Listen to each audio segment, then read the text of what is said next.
പൗലോസ് അപ്പോസ്തലനോടുള്ള ബന്ധത്തിൽ അതിശക്തമേറിയ ഒരു പൈശാചിക അറ്റാക്കിലൂടെ ഈ മനുഷ്യൻ കടന്നുപോയി. ആ പൈശാചിക ആക്രമണത്തിലൂടെ ഈ മനുഷ്യൻ കടന്നു പോകുമ്പോൾ ദൈവത്തിന്റെ മുൻപിൽ പൗലോസ് നെടുമ്പാട് വീണ് നിലവിളിച്ചു.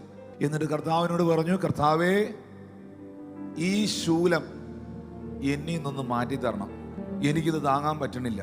ആ സമയത്ത് പൗലോസിനോട് ദൈവം, യേശു കർത്താവ് പറയുകയാണ്, എന്റെ കൃപ നിനക്ക് മതി, എന്റെ ശക്തി നിന്റെ ബലഹീനതയിൽ തികഞ്ഞു വരും.